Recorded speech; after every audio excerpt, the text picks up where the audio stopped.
Adventist World Radio, the voice of hope. Radio feon'ny fanantenana na ny AWR.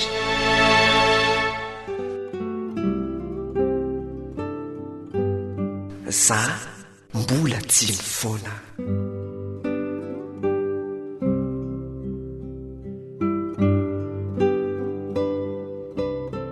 Magaga fa zana efa niala, zana efa dala, mbola tsy nifoana. Magaga fa zana efa tatsy, zana efa ratsy, mbola tsy nifoana. Magaga fa zana efa zao, zana efa tsy ao, mbola tsy nifoana. Magaga fa zana efa tonta, zana de mpanota, mbola tsy nifoana. Ny antony tsy haiko, tsy takatry ny saiko, tsy hitako hoe nahoana, fa mbola tsy nifoana.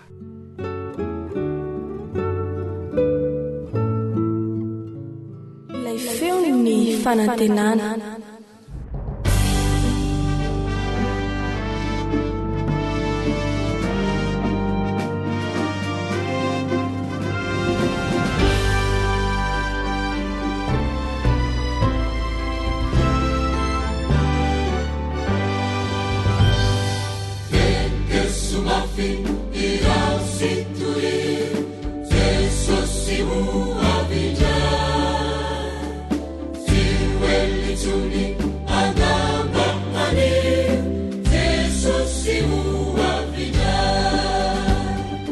Alasara ny faminanin'ny Baiboly. Alasara ny faminanin'ny Baiboly.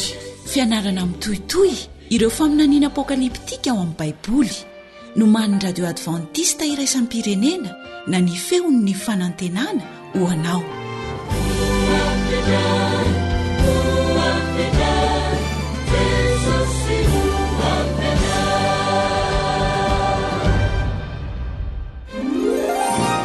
Efa nisy fotoana ve izay nahavery lalana anao tanteraka? Tsy hitanao intsony izay aleha. Fantatrao ve fa Andriamanitra dia nanome tondrozotra ho anao eto amin'ity fiainana ity? Raha manana drafitra izy, dia ahoana no ahafantarako ny drafitra nataony ho ahy manokana? Manasanao hanaraka famelabelarana ratsoratra masina atolotry ny foiben'ny radio Adventista iraisam-pirenena na ny AWR noman'ny Camille Ottoman, filohalefitry ny AWR. Namanao Eliandre Mitansoa no hanolotra izany amin'ny teny malagasy.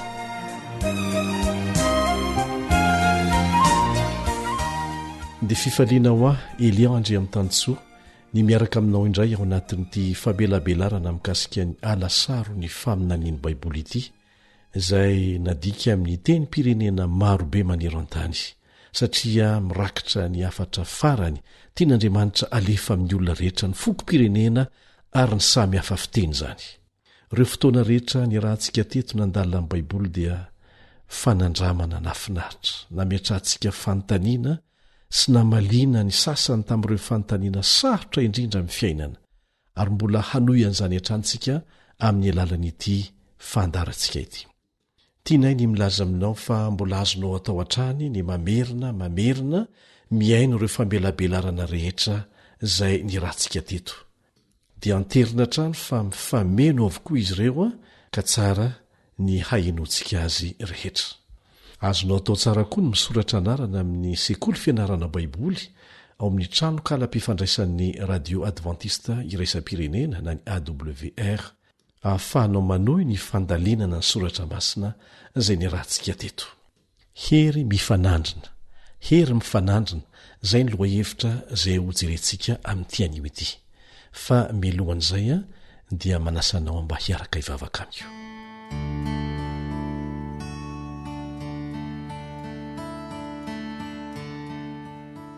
Rainay izay ny an-danitra, mpanjaka n'izao rehetra izao, mpanjaka ny fonay, Tompo, foaniny maizao aho, ary fenoy ny fanahinao masina, mba tsy hiteny afa-tsy izay tianao holazaina, ampitaina amin'ny olona rehetra, hosory amin'ny teninao irery ny molotro, sokafo ny fonay ary omeo saina matsilo ho afaka mandray tsara ny fahamarinana zarainao aminay, ary ho vonona amin'ny andro farany izahay, fantatray fa miaro anay ianao mideranao izay noho izany manome voninahitra anao zahay amin'ny anara-tsarobidiny Jesosy amen.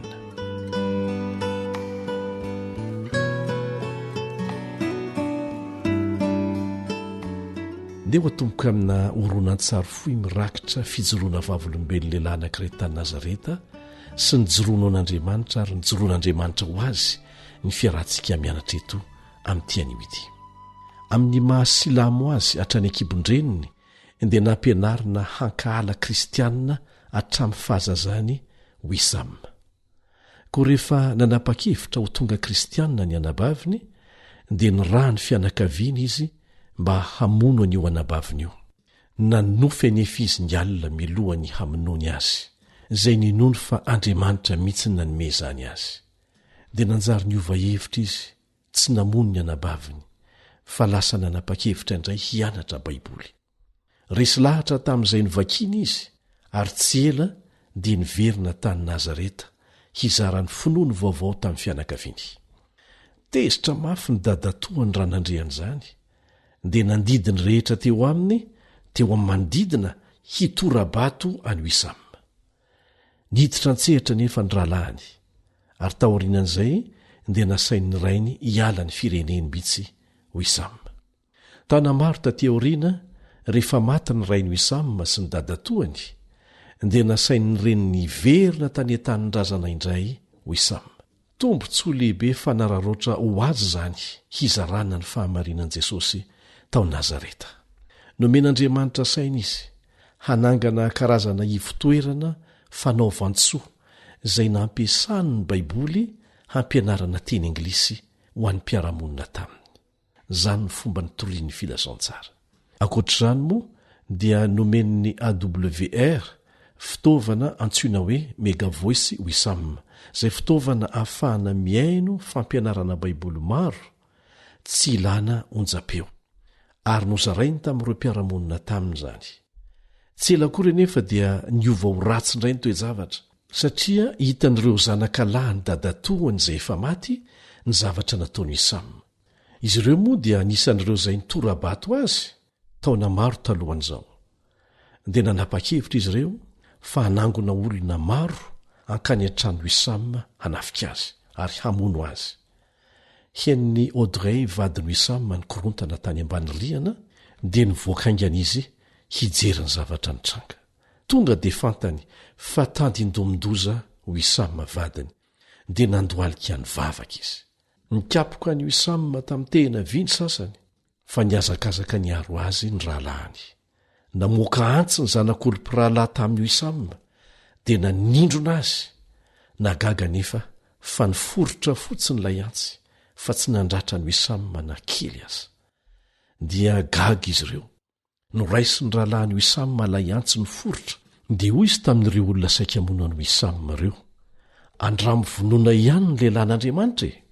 Rehefa nandeha niala teo ireo olona saika mono azy ireo dia nandrahona hoe tsy ho fantatrao hoe aiza na roviana fa ho vonoana ianao ary tsy maintsy matinay. Volana maro taty aoriana nefa dia naharay antso ataribiana naitra Wisam fa maty ireo zanak'olom-rahalahy tamin'ireo. Tratry ny loza teo mpitengenana moto. Izany dia mampatsiaro antsika izay voalaza amin'ny Romanina 9:1-3 manao hoe inona ary no lazaintsika raha Andriamanitra no momba antsika iza no atohitra antsika. Niteraka resabe tao amin'ny fiarahamonina silamo izany zavatra nitranga na agaga rehetra izany. Ka fantatry Wisam tamin'izay fotoana izay fa teo ny fotoana tsara indrindra hampiasana ny asa fitoriana amin'ny alalan'ny finday izay fomba fiasa voizin'ny radio AWR amin'ny fomba manokana amin'izao fotoana izao maneran an-tany. Nitady olona avy hatrany izy handika ny toroteny amin'ny teny arabo dia nahita lehilahy atao hoe Jamil izy izay vonina avy hatrany hanampy azy. Dia niasa mafy nandritry ny andro maro Jamil. Indraindray aza niasa alimbe mihitsy nandika an'ireo toroteny ny fototra tamin'ny baiboly satria izany no alefa amin'ny alalan'ny finday ho an'ireo izay liana te hianatra. Raha teo ampamakina an'ireny toroteny ireny Jamil dia resy lahatra sy nihetsi-po tamin'ireo fampianarana madio izay hitany tao. dia voasintona izaran'izany tamin'ireo namany avy tao amin'ny fiangonana batista izay nisy azy jamila. Talanjona tamin'ireo fampianarana hitany tao koa. Io namany io dia nanapa-kevitra nizaran'izany tamin'ny pastoran'izy ireo, izay gaga tamin'ireo zavatra rehetra nyvakiny. Izany ny fiasan'ny fanahy masina. Vokatra izany dia nitadiavin'io pastory io Wisam mba hitory-teny tao amin'ny fiangonany. Nijoro tao amin'ny fiangonana batista Wisam, nizara ireo faminaniana ara-baiboly, niafatra ara-pahasalamana, ary tena resy lahatra ny fon'ireo ny aino. Ilay pastora sy ny ankamaroan'ireo mpivavaka rehetra tao dia nanapa-kevitra no atao batisa ao amin'ny fiangonana advantista ny andro 7. Rehefa nandrean'izany moa ny taleny AWR Doane Mackey dia nandeha tany izy hanatrika ny batisan'izy ireo. Ka tamin'ny andro sabata nafinaritra anankiray dia nanao fanompoam-pivavahana tao amin'ireny ranon'ny Jordana niaraka tamin'ireo olona ho atao batisa ireo. Ny ekipan'ny AWR niaraka tamin'ireo pakasary. Niditra tsiraray tao amin'ny rano ireo olona atao batisa. Feno faliana Wisam nanao batisa an'ireo fanahy sarobidy ireo niaraka tamin'ny pasteur Doane Mackey. Tsy hitanao ve fa maneho ny fomba mahagaga ampiasain'Andriamanitra izany, ary santionany amin'izay ampiasainy maneran-tany.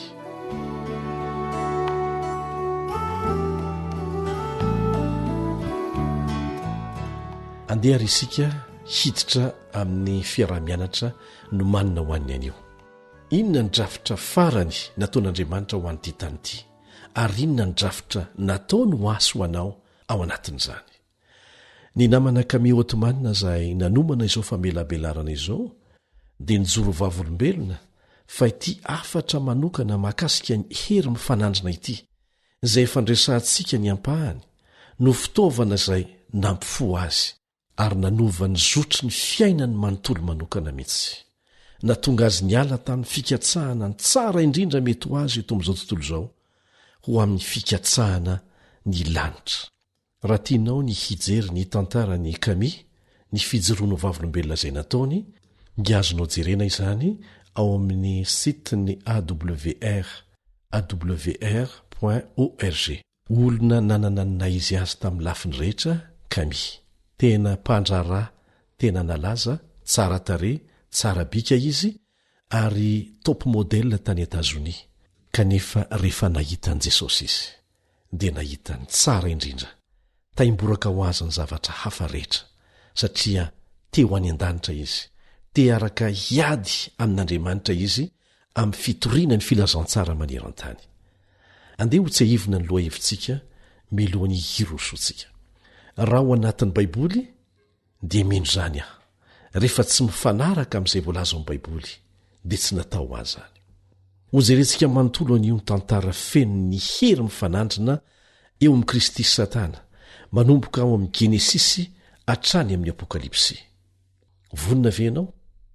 Asa firy amintsika re no efa nanamboatra ranom-boankazo e?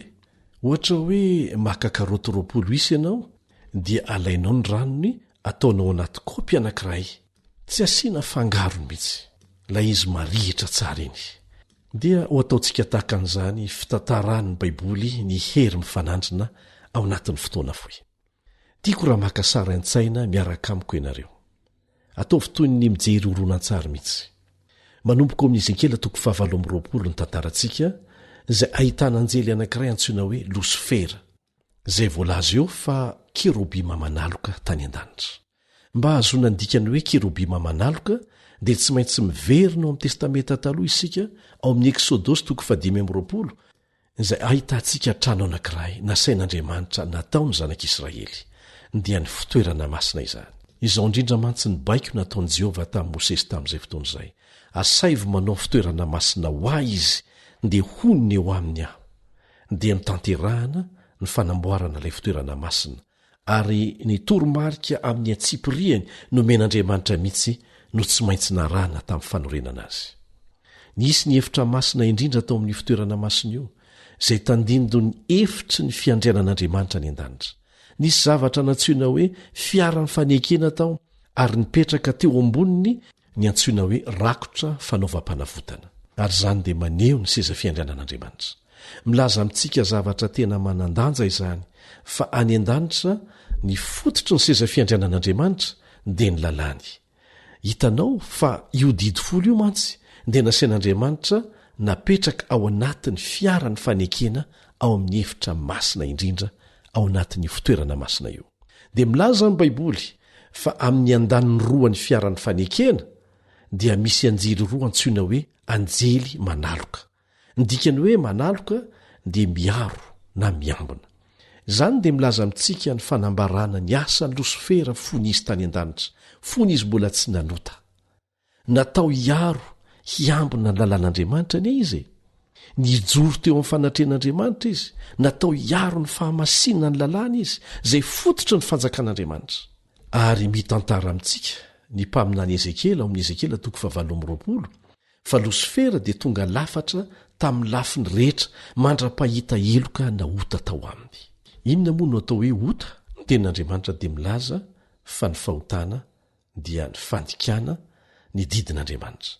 Mampalahelo, Losifera izay natao hiaro ny lalàn'Andriamanitra nanjary niodina nandikan'izany lalàna izany. Satria tonga nankahalanyio lalàna narovana io izy noho ny fitsiriritana ny voninahitr'Andriamanitra, fa tsy noho ny faratsian'ilay lalàna akory. Dia naheliny tsikelikely tamin'ireo anjely ny fotokeviny dia voatarika ny ray apatelo ny anjely. Hikomy tamin'Andriamanitra, niady tamin'Andriamanitra, kanefa resy dia nazera tetỳ an-tany. Efa nandany fotoana maromaro ny raha nanianatra ny amin'izany isika. Mety ho fantatrao ve hoe ahoana ny fomba namitahany Satana reo anjely ireo? Niteny ve Losifera hoe ianareo anjely masina, te ho ratsy miaraka amiko ve ianareo? Tsia, tsy famitahany izany. Fetsy tsy mahira-tsaina mihoatra noho izany ny fitaka nataony Satana. Milaza amintsika ny Isaia 4:4 fa nanandra-tena Losifera nylaza hoe ho tahaka ny avo indrindra. No hoe ho tahaka ny avo indrindra dia midika hoe marina tahaka an'Andriamanitra, masina tahaka azy. Zao ny teny tiany Losifera lazaina amin'izany. Afaka ny ho masina ho toan'Andriamanitra ary tsy mila lalàna ilaza amiko ny fanatanterahana an'izany. Efa nandre fotokevitra tahaka an'izany ve ianao? Dia ny hoe afaka ny ho tsara tsy mila lalàna isika, ary ny zavatra nakany Satana fanahany Eva tao Edena dia nitovy amin'Andriamanitra, sa tsy izany? Ry namako, fotokevitry ny fanamarinan-tena izany, izay mihevitra fa azontsika atao tsy misy an'Andriamanitra ny zavatra rehetra, ary izany na voafitaka ny ampatelon'ireo anjely tany an-danitra. Mbola manaraka tsara sika? Eto sika dia maneho ny antony fikorotanana izay tonga eto amin'ity planetantsika ity. Tsy haritra nefa izany toe-javatra izany ry havana, satria manana drafitra matipaika hanavotana sy hanavotana anao Andriamanitra. Ny Baiboly dia milaza amiko fa Losifera sy ny anjeliny dia voaroaka tany an-danitra. Fa nahoana ny tsy notsaraina avy hatrany Losifera? Efa nametra-panontaniana ny amin'izany ve ianao? Efa nanontany-tena ny amin'ny tsy nanaovana an'izany ve ianao? Inona ny antony tonga an'Andriamanitra tsy namono azy avy hatrany? Tsotra ny valiny nefa lalina. Ao amin'ny Ezekela 7:20 Ezekela 7:20 dia noroahan'Andriamanitra Losifera sady niteneniny hoe nazerako eny an-tany ianao sady natolotro fitalanjona n'ireo mpanjaka. Misy teny mahaliana ao amin'ny Korotianina 2:5-7. Korotianina 2:5-7. Tsy fantatrareo va fa hitsara anjely isika? Avy dia tonga any amin'ny arivo fotoana ny saintsika amin'izay fotoana izay. Nataon'Andriamanitra ho mpanjaka ny zavaboary izay ny foronina isika, ary mpitsara amin'ny ampahany ihany koa. Dia gaga Losifera mahita ny olombelona zavaboary ary manao hoe ireto ve ny hitsara? Ho hitantsika eo izany izy. Andeha fakafakaina ny amin'izay. Rehefa fantatry Satana avy amin'Andriamanitra fa indray andro any dia ho tsarainy taranak'olombelona izy, dia inona no ataony manaraka? Niezaka ny manao kolikoly sy mifehantsika izay hitsara azy izy mba hiandany aminy, hanaraka ny fomba fisainany sy ny fikomiana izay nataony. Tena ratsy Satana. Natombony tao Edena teo amin'ilay hazo ny laingany, namitaka sy nadresy lahatra ny olona izy hanaraka ny torolalany fa tsy ny an'Andriamanitra. Rehefa namitaka ny Eva tao amin'ny saha Edena Satana dia tsy niteny vantana taminy hoe te ho ratsy ve nao rieva tsy aomo zany lasa miariary loatra ka izao no teniny tamin'ny Eva ratsorina asehoako anao ny fomba hahatonga anao ho tahaka an'Andriamanitra zay zavatra tsy nahitany fahombiazana tany an-danitra ary natonga ny fahalavony no isariany any Eva indray izao indrindra ny fomba nilazany azy ao amin'ny Genesis 3:7-5 Genesis 3:7-5 hoy izy tamindra vehivavy tsy ho fatsy akory ianareo fa fantatr'Andriamanitra fa amin'izay andro hinananareo azy dia hiratra ny masonareo ka ho tahaka an'Andriamanitra ianareo teny mahazatra ve zany zany laingy zany ihany nampiasainy nandresena lahatra ny ampahatelon'ireo anjely tany an-danitra hanaraka azy fa tsy hanaraka an'Andriamanitra ny filazany tamin'ny Eva hoe hahiratra amin'ny masonao dia toy ny milaza aminy hoe mbola jamby ianao zao ny nampalahelo moa dia ny fidy ny salasala ny amin'ny toetra an'Andriamanitra Adamaseva ray aman-drenitsika ary izay fisalasalana izay raha vo tsy resy dia fanomboany faharesena mbola zany hoe zany Satana atao amintsika amin'izao fotoana izao niteraka toe-javatra tena sarotra izany dia tonga tao amin'ny zaridaina Jesosy nampanantena fahofaty no ny fahotana izy ireo izy mba azon'ny olona mifidy ny lanitra indray fitiavana manahoana ry zany lay biby no vonoina voalohany mba hahafahana maka ny hoditra ilay biby ho atafy an'izy mivady dia maneo ara-tandindona any Jesosy izay ho faty isolo antsika mba hahafahany manafy antsika ny fahamarinany eny tian'Andriamanitra ho vonjena isika ary tia no vavolombelony tena toetra ny Satana ary hitsara azy rehefa ny an-danitra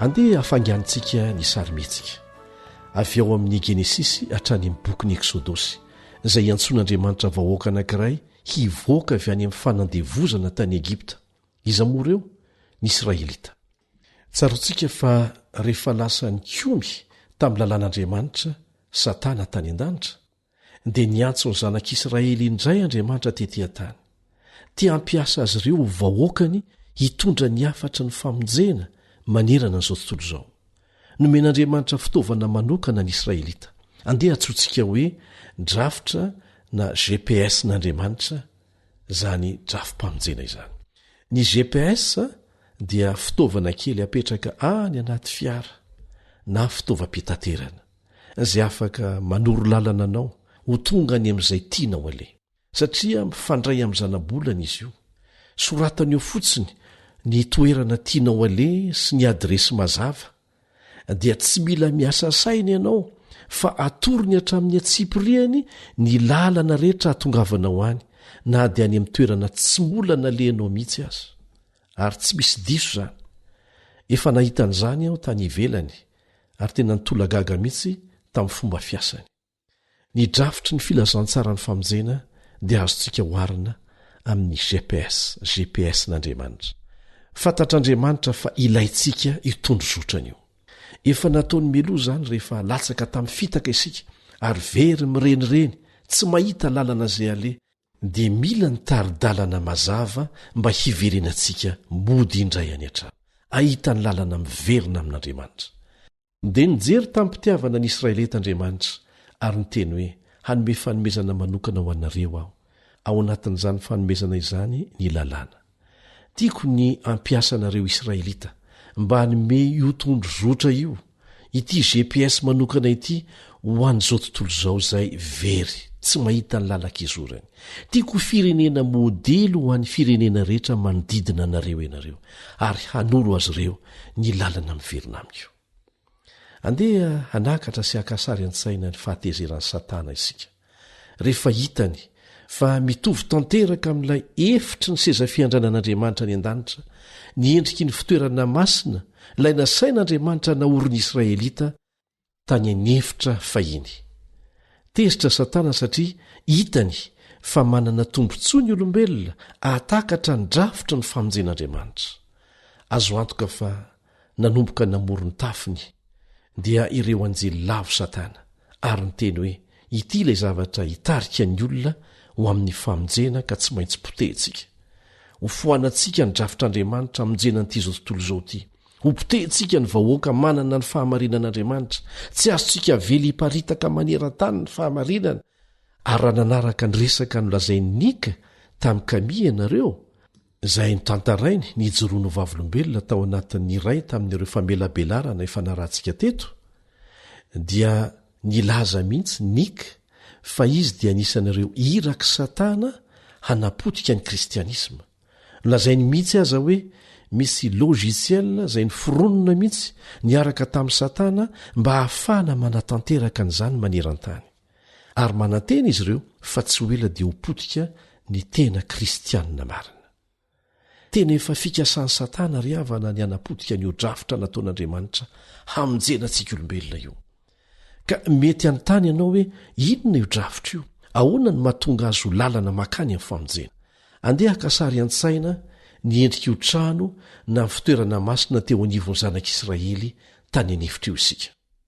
andeha ho jerentsika avy eny ambony ny fitoerana masina toy ny hoe manidina eo amboniny isika dia ahita ianao fa misy kianjo io ivelany eo misy faritra malalaka manodidina ilay fitoerana masina mahita fanaka roa io ianao nataon'andriamanitra isy dikany manokana avokoa ireo fanaka tsirairay ireo na ny tao ivelany izay antsoina hoe kianja na ny tao anatin'io fitoerana masina io ny voalohany hitantsika io dia ny alitara fanaovana fanatitra isaky ny manota ny zanak'Israely anankiray dia mitondra biby atao fanatitra eo iny biby iny lasa misolo eloka azy lasa sorona ilay biby maneho milohan'i Jesosy Kristy ilay zanak'ondrin'Andriamanitra izay ho faty hisolo eloka antsika izany ny manaraka dia ny tavy fisasana izay no eteo ivelany eo eo zany no hanasany mpisorona ny tanany sy ny tongony milohan'ny hidirany ao amin'ny fitoerana masina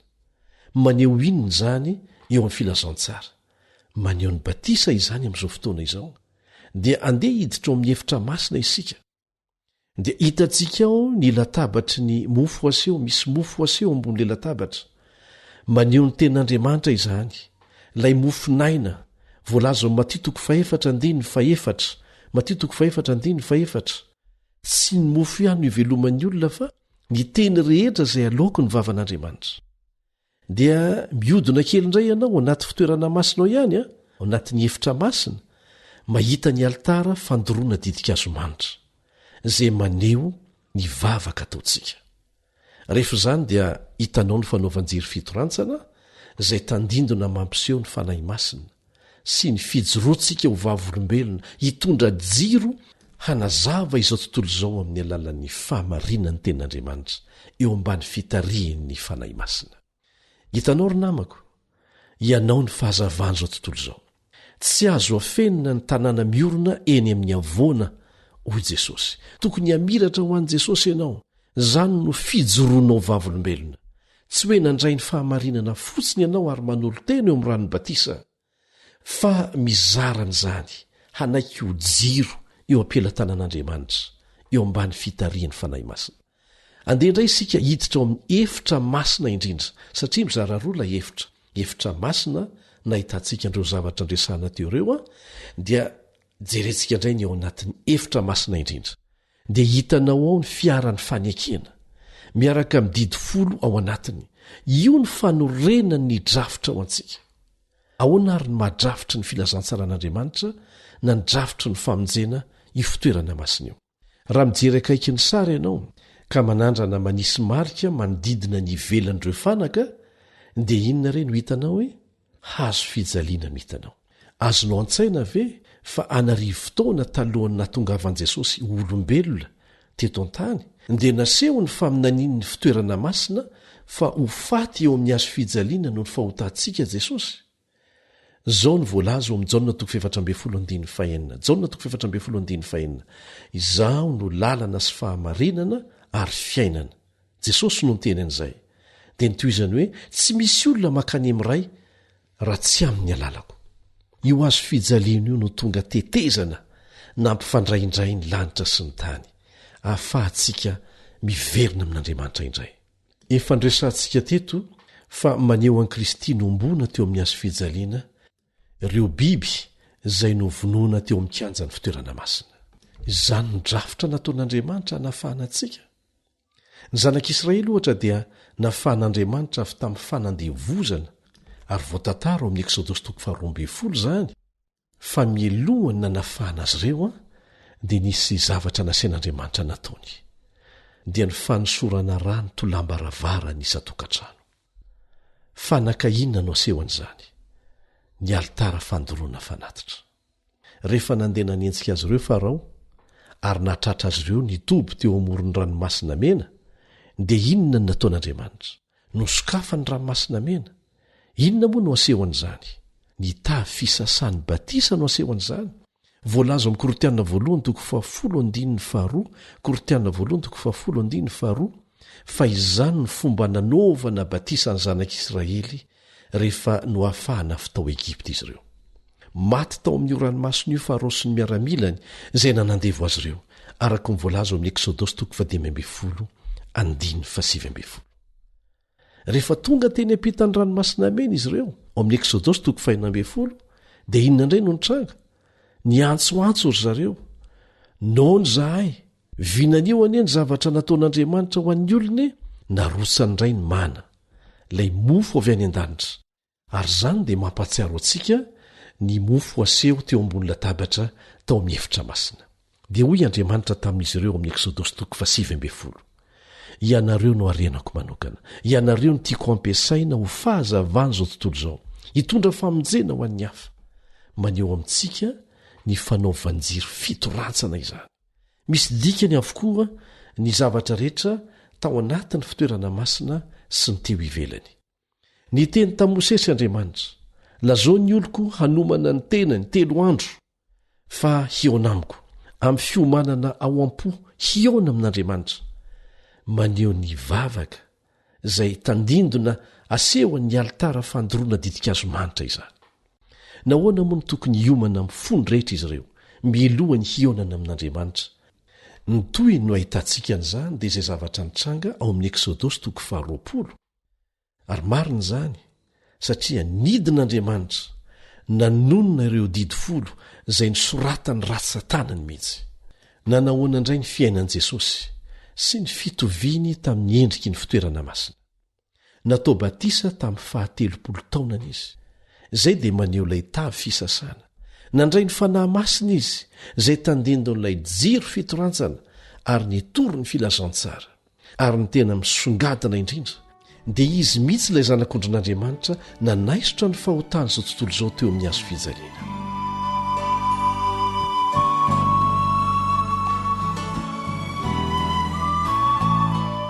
Andeha ho jerena vetivety ny amin'ny testamenta vaovao indray. Ny bokin'ny Matio, Marka, Lioka, Jaona, ireo filazantsara 4 dia samy manambara ny batisa sy ny nanaovana an'i Kristy hosorona hisolo antsika. Ny boky manaraka, ny asan'ny apôstôly, dia miresaka momba ny batisa ny fanahy masina ary natonga azy ireo ho afaka mijoro vavolombelona matanjaka tamin'izany fotoana izany.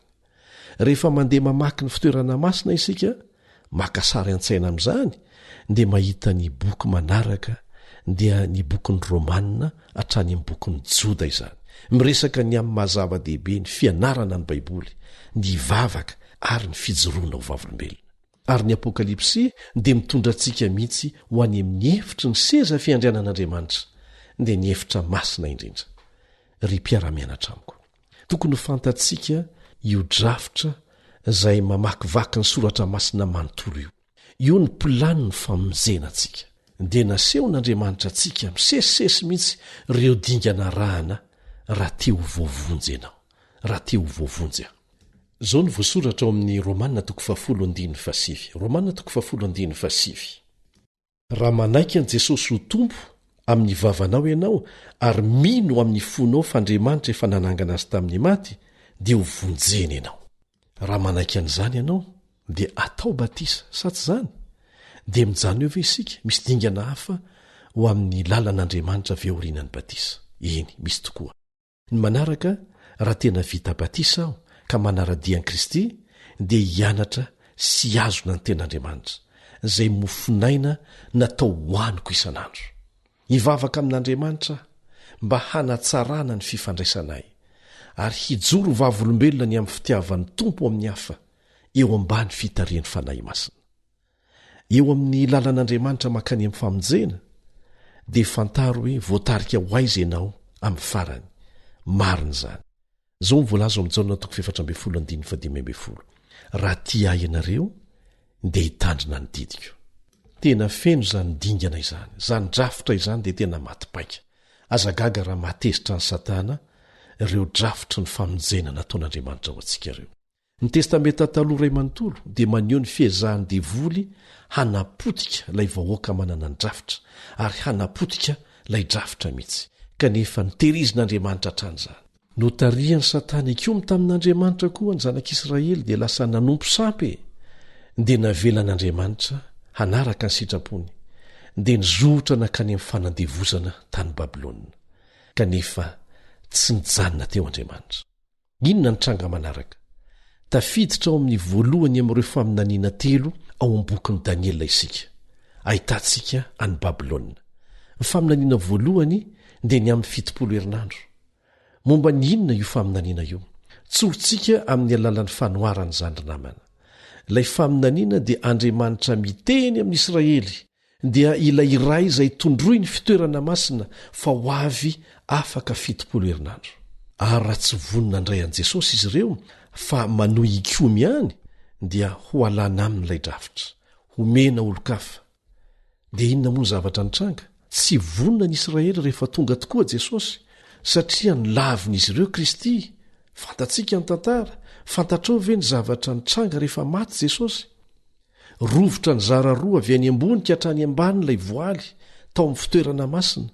Midika inona izany? Midika izany fa ny farana ny drafitra tandindona teto tany izay nanazarana ny zanak'Israely hiomana handray an' Jesosy ilay mpamonjy arabaka teny. Nisy lalàna seremoniely be dehibe izay nanazarana ny zanak'Israely tamin'izany rehetrarehetra izany. Fa rehefa tonga Jesosy dia tsy nilaina intsony ireny lalàna seremoniely ireny. Rehefa nitsangana tamin'ny maty Jesosy niakatra ao any an-danitra ho any amin'ny fitoerana masina any an-danitra dia nesorona tamin'Israely ara-nofo ary nomena ny Israely ara-panahy ilay drafitra. Asa raha azonao an-tsaina fa nijery ny testamenta taloha ray manontolo sika teo. Nomen'Andriamanitra fanomezana ny amin'ny fitenenana Israely. Azony mitondra ny ty afatra momba ny fitoerana masina sy ny mpisorona ny an-danitra ity ho amin'izao tontolo izao. Dia lasa eny amin'ny ny Israely ara-panahy, tsy misy masaka anazy ireo amin'izao fotoana izao. Dia hoy ilay Satana, tsy maintsy sakanako reto olony reto, reto kristianina tsy mety mitsahatra reto. Dia inona ary no ataon'ny Satana? Resy lahatra mihoatra noho ny hatramin'izay Satana dia miteny hoe tena tsy maintsy ho vaiko ny fomba fiatiko. Dia izany no mitondra antsika ho any amin'ny fotoana ara-paminaniana faharoa amin'ireo faminaniana 3 ao amin'ny bokin'i Daniela. Dia ny faminaniana mahakasika ny 790 taona izany.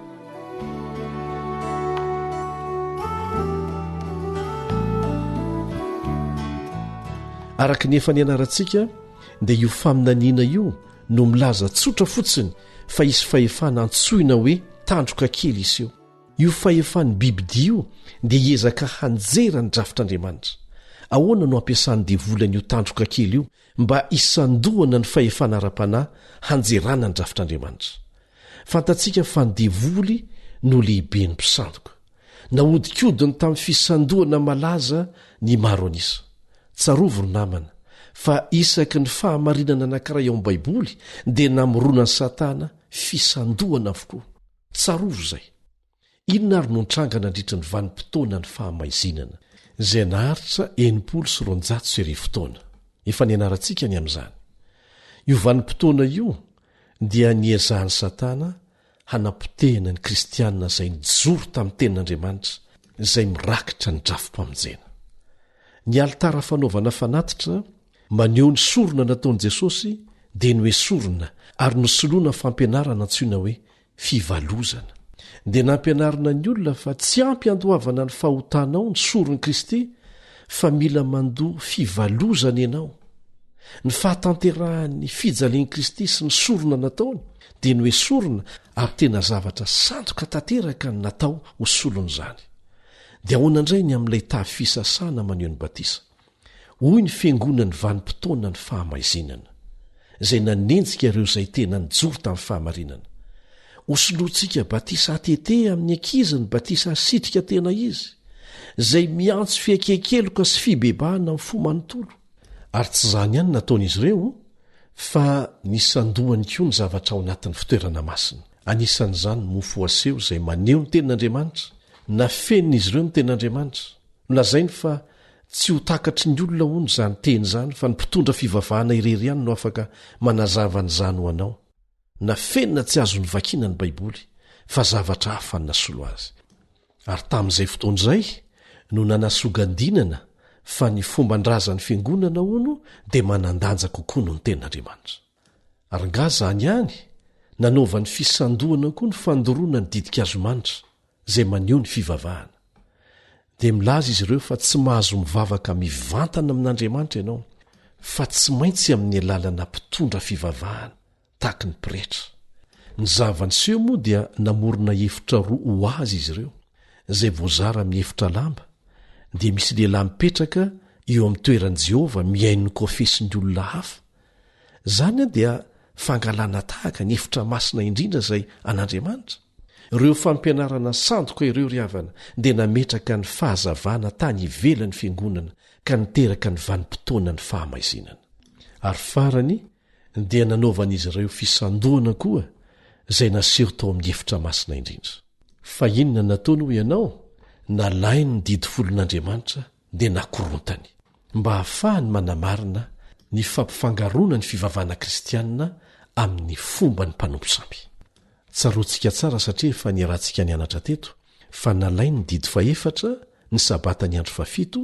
dia nesorony ary nosoloany ny fivavahana ho amin'ny andro voalohany amin'ny andro ny masoandro marimaritra iraisana amin'ny mpanompo samby vonona ny anakorotana ny drafim-panavotan'Andriamanitra Satana tia no very isika tia no very ianao dia ho kive isika inona ary zao nataon'Andriamanitra mbola misy faminaniana anankiray fanampiny antsoina hoe faminania ny 340 taona ary milaza io faminaniana io fa ny farina tamin'ny taona 470 io faminaniana momba ny 340 taona io anisan'ny fianarana lalina mahafinaritra koa izy io izay mbola ho azavaintsika eto amin'ny fanarahanao ny fandarana vokara ny feon'ny fanantenana ilaiko anefa ny milaza aminao zao teboka izao mahakasika ny 340 taona ao anatin'io vanim-potoana io dia ho diovina na harenina averina amin'ny lohan'ny fitoerana masina hitanao milaza ny Daniela 7:4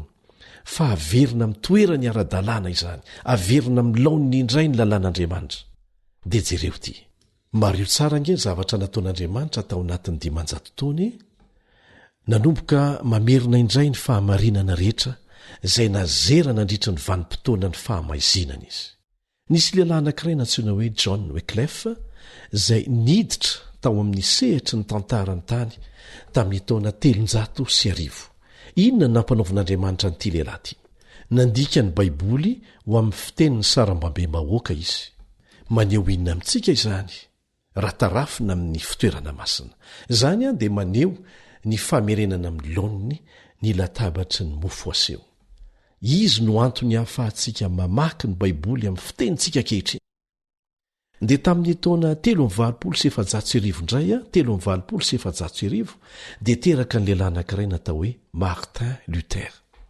zany ka lehilahin'Andriamanitra izy no nanomboka ny fanavaozam-pivavahana protestanta tamin'ny taona 500 tamin'ny alalany no namerenan'Andriamanitra ny fahamarinana ao momba ny solon'i Jesosy Kristy ny solony elontsika teo amin'ny hazo fijaliana ary no itsiny mazava ny fisandohana na solo an'izany dia ny fivalozana dia ren'Andriamanitra no ny fietsehana loteranina amen tamin'ny taona 500 indray dia niditra teo amin'ny sehatra ny lehilahy anankiray nantsoina hoe Jean Calvin mpanorona ny fietsehana presbyteriana nanana lanja manokana tamin'ny vavaka hoy izy azontsika taony mandeha mivantana eo amin'ny seza fiandrianan'Andriamanitra tsy mila olona ho mpanelanelana antsika amin'ny Andriamanitra inona indray no hevitra izany raha tarafina amin'ny fitoerana masina naveriny Jean Calvin tamin'ny mpaombiazana ny alitara fandoroana didika azo manitra izay maneho ny vavaka mivantana ataontsika amin'Andriamanitra ary dia nyroso hatrany ny famerenana amin'ny laon'ny ny hasy ny fitoerana masina izay tandindona maneho ny drafo-pamonjena nataon'Andriamanitra.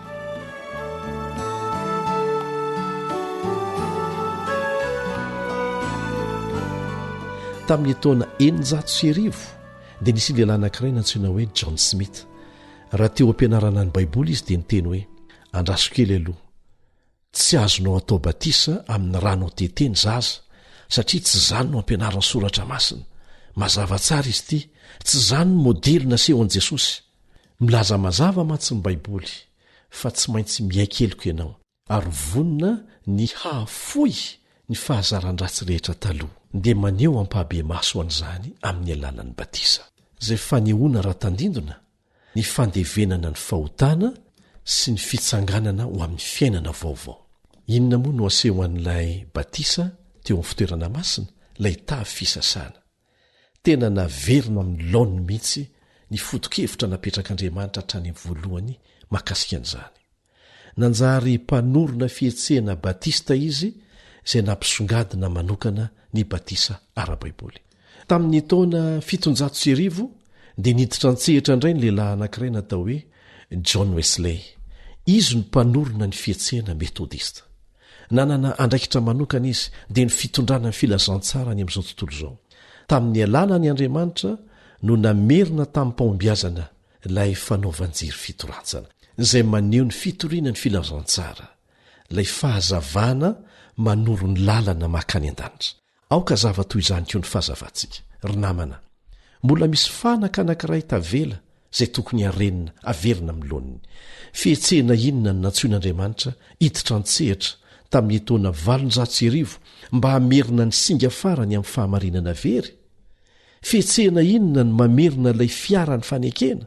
Ny fihetsehana adventiste ny andro fahafito izay mamerina ny didy 10 hita ao anatin'ny fiaran'ny fanekena izay ahitana ny didy 4 hoe mahatserova ny andro sabata namasina azy, andro ny fidian'Andriamanitra. Ity fiangonana ity no nampivondrona amin'ny fahafenony ireo singa rehetra ao anatin'ny drafo-panavotana.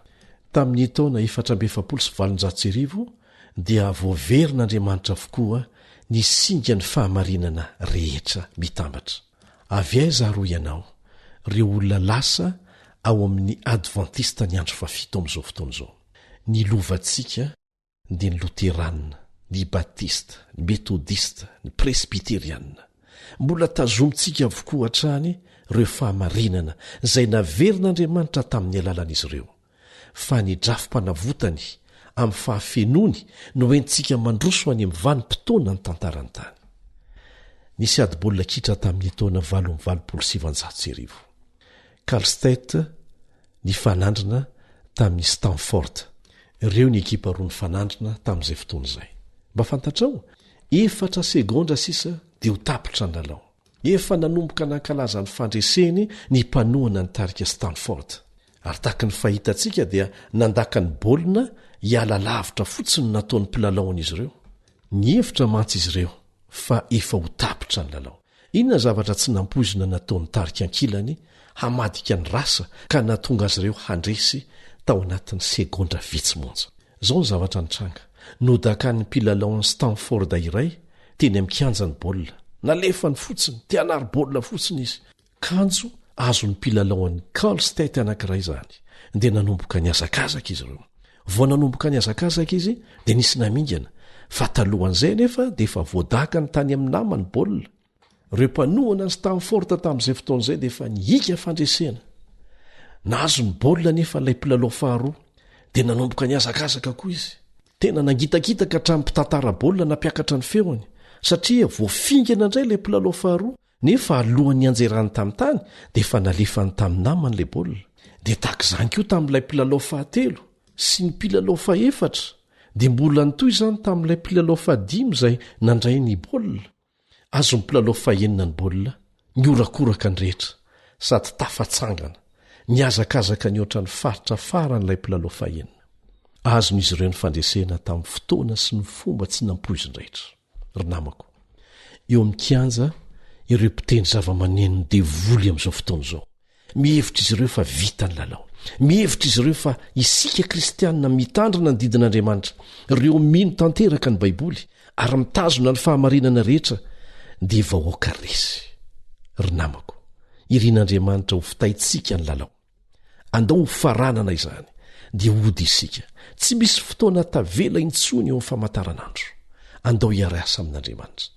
Tsy maintsy ho tanteraka ny faminaniana farany dia ny fahatongavan'ilay vatso ny an-datanana maneho ny fanjakan'Andriamanitra izay ho apetraka mandrakizay eto amin'ity tany ity. Raha tianao ny hiara-mandresy amin'Andriamanitra dia mila miara-miasa aminy ianao. Ao an-tsaiko ao dia mahita ireo anjely mijoro manidina amin'ny elany mampahery antsika, mampirisika antsika hitondra haingana dia haingana ny afatra ny famonjena nataon'Andriamanitra ho an'ny olombelona rehetra. Ento hatrany amin'ny faritra faran'izany ry havana. Ny vahoaka an'Andriamanitra dia andeha eny amin'ny kianja miaraka amin'ny afatry ny anjely voalohany sy ny afatry ny anjely faharoa ary ny afatry ny anjely fahatelo. Tsy misy analana ry namako. Manasanao zahay hiditra ao amin'ny samby fiara ny fahamarinana ara-baiboly. Midira ao amin'ny samby fiara dia ny tsy mbola tara. Satria nahoana? Satria ao anatin'ny samby fiara ny misy mitomboka asen'Andriamanitra. Ny baiboly dia milaza fa ireo any ivelan'ny samby fiara dia handray ny mariky ny fahafatesana. Raha vakinao ny Apokalipsy 5:10 sy ny 4 dia ahitanao ireo anjely 7 manana loza 7 izay ho alefa eto amin'ity tany ity aoriana ny fikatona ny varavara-pasoavana. Voalaza ao fa mivoaka avy amin'ny fitoerana masina indrindra izy ireo. Nahoana? Satria ireo izay tratry ny loza dia ireo izay tsy ny raharaha sy nandaza hita tao anatin'ny efitra masina indrindra. Moa ve tokony atahotra ny loza 7 avy ireo izay nifidy ny hiditra ao anaty samby fiara arak'izany? Tsia! Mazava izay voalaza ao amin'ny Salamo 1:7. Tena tiako izy ity. Salamo 1:7. Zao ny voalaza eo amin'ny 1:1.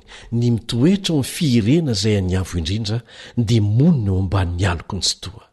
Tena fampanantenana ho an'ny fiarovana azo antoka izany ry namana. Eo amin'ny 1:10 dia zao ny voalaza, tsisy loza anjoanao na aretina anakaiky ny lainao. Mety hiara-ny loza miseho izay maneho ny famantarana ny fahakekezan'ny farany izy ireo. Saingy tsy ho voakasiky ny loza 7 kosa ireo izay mbola tratra velona eto amin'ity tany ity milohan'ny fihevian'i Jesosy indray ny amin'irao ny lanitra.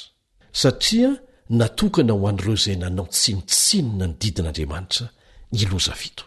Izao ny teny fampanantenana azo antoka omen'Andriamanitra anao. Ao amin'ny Isaia 37:1 sy 5. Isaia 37:1 Aza matahotra ianao, fa efa nanavitra anao aho, efa niantso ny anaranao aho. Ay ianao, aza matahotra fa momba anao aho. Tehirizo ao an-tsaina izany satria misy ny fotoana tsy maintsy ilana manokana an'izany. Mety ho aingana noho izay eritreretantsika aza ny ilana an'izany. Indray andro any, ny any tahiry sarobidy mety hanananao, dia ilay fananana tsy azon'olo-kafa alaina aminao, dia izay zavatra voatahiry tao an-tsainao irery any, dia ireo teny fikasana sarobidy nataonao tsy enjery mihitsy tao amin'ny tenin'Andriamanitra. Ry mpiara-mianatra amiko, manasanao hifidy ny lalan'Andriamanitra. Dia hiaraka hivavaka isika.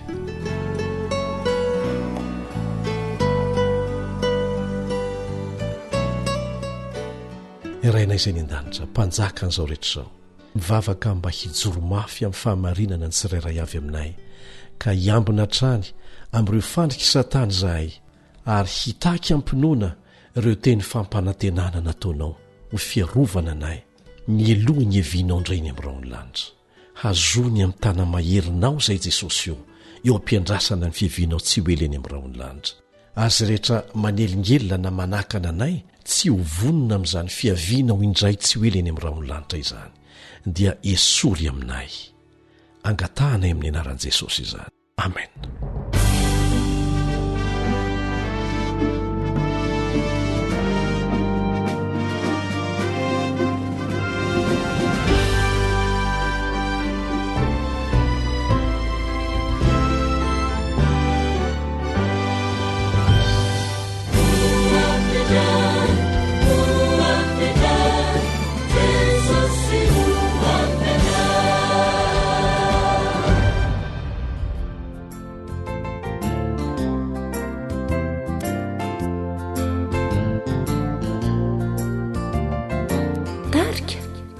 Lanto.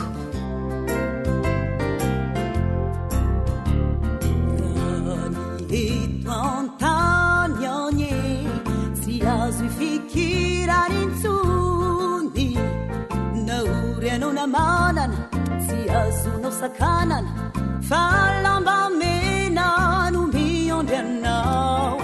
Fa ny andany trany anye misy harena ambony, naory anao namanana tsy azonao sakanana, fa lapavolamé henano miondry anao. Aza mitahiry tointsony fa feno kalala oety, o feno mpandroba pikony animby ty fokely ty, fa leo kosa aminy sisa tehiry zony anjaranao. Tasiurakitrawany amparadisa sinjoviny hoavinao. Radio AWR, ilay feo mitondra fanantenana isan'andro ho anao. Eto antany anye tsy maintsy misy ny ankaso, misy dahalo feno malaso, misy hatrany ny mpanasoaso, fa any andany trany anye zay mbola tsy tany maso.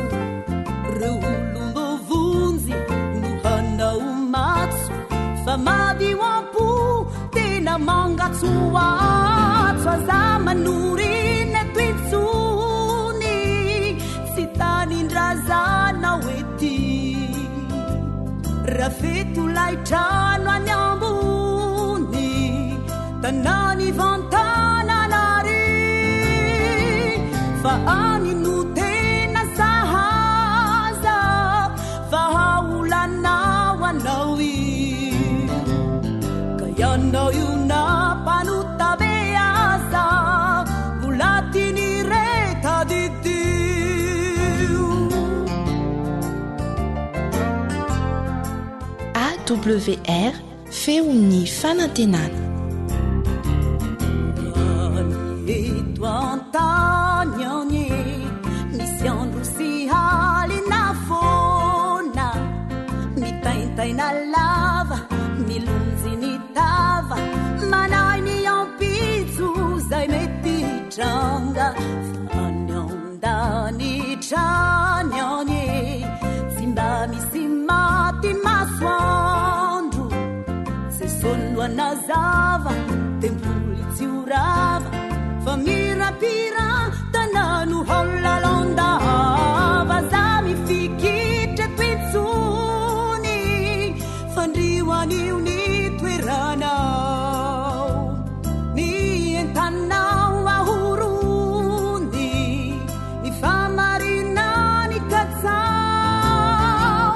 Jesosy mpanjakano atony ny tapakilao aminy ao, tsy misy makany ratsy aminy alalany, ianao any malalany.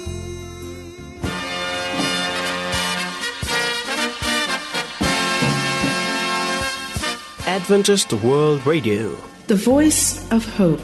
Radio feony fanantenana. Ny farana treto ny fanarahanao ny fandaharan'ny radio feo fanantenana na ny AWR amin'ny teny malagasy. Azonao ataony mamerina miaino sy maka maimaimpona ny fandaharana vokarinay amin'ny teny pirenena mihoatriny 100 amin'ny fotoana rehetra. Raisoaryn'ny adresy ahafahanao manao izany: www.awr.org na www.feofanantenana.org.